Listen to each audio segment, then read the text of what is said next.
Assalamualaikum warahmatullahi wabarakatuh.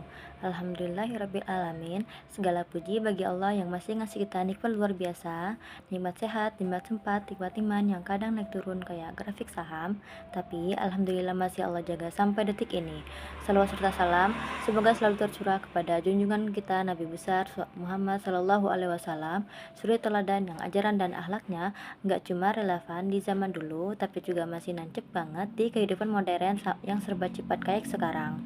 Hadirin sekalian yang insya Allah dimuliakan oleh Allah, hari ini kita bukan cuma kultum biasa, tapi buat ngecharge iman kita, karena jujur aja, hidup itu rame, capek, tugas numpuk, masalah datang terus, kadang hati pun kerasa kering.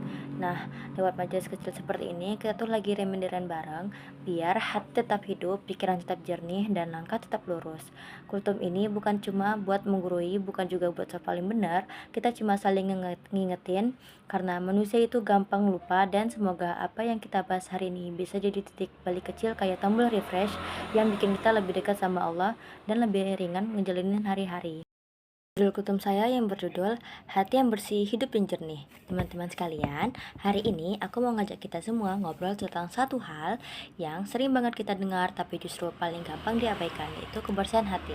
Di luar sana, kita sering ribut soal kebersihan pakaian, kebersihan tempat, atau feed Instagram yang harus estetik. Tapi, gimana kabar hati kita? Masih jernih atau udah kayak gelas bekas kopi yang belum dicuci 2 hari?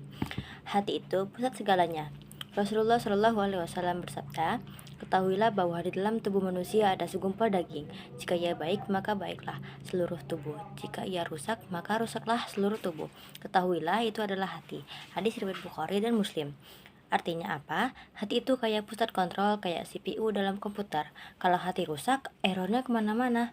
Cara bicara berubah, sikap berubah, ibadah jadi malas, hubungan sama orang lain jadi kacau. Makanya, menjaga hati itu bukan hal kecil. 2. Penyakit hati yang bikin hidup gak tenang.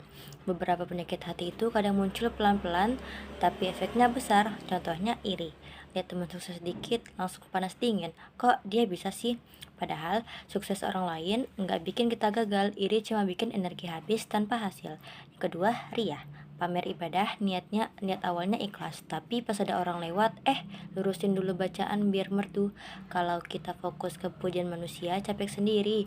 Manusia tuh berubah-ubah, tapi Allah selalu melihat niat. Yang ketiga, sombong. Ngerasa paling top, paling benar, paling hebat, padahal iblis jatuh gara-gara sombong. Sedangkan tanah tempat kita berdiri pun gak sombong, padahal semua manusia bakal kembali ke situ. Yang ketiga, cara membersihkan hati. Ini bagian yang terpenting nih, bersihin hati itu bukan cuma teori, tapi perlu latihan kecil yang diulang terus, yaitu perbanyak berzikir. Zikir itu kayak refresh sistem hati yang penuh beban. Itu butuh riset. Coba biasakan baca istighfar, tasbih, dan takbir, bahkan sambil jalan atau nunggu kelas dimulai. Lalu, jaga lingkungan pertemanan. Circle itu berpengaruh banget loh. Teman yang baik kayak charger, bikin iman naik. Teman yang toksik kayak aplikasi berat, bikin hati lemot dan gampang error. Pilih circle yang bikin kita lebih dekat kebaikan. Lalu belajar berprasangka baik. Husnuzon ini skill mental yang paling penting banget buat hidup damai. Daripada mikir negatif, coba lihat sisi baiknya dulu. Kadang hal yang kita negatifin itu sebenarnya nggak kayak yang kita bayangin loh. Lalu sering muhasabah, evaluasi diri. Tanya ke diri sendiri, hari ini aku nyakitin siapa? Hari ini aku lebih dekat ke Allah atau malah menjauh? Nggak usah nunggu tahun baru buat introspeksi. Daily check-in itu penting. Lalu hati yang bersih bikin hidup lebih ringan.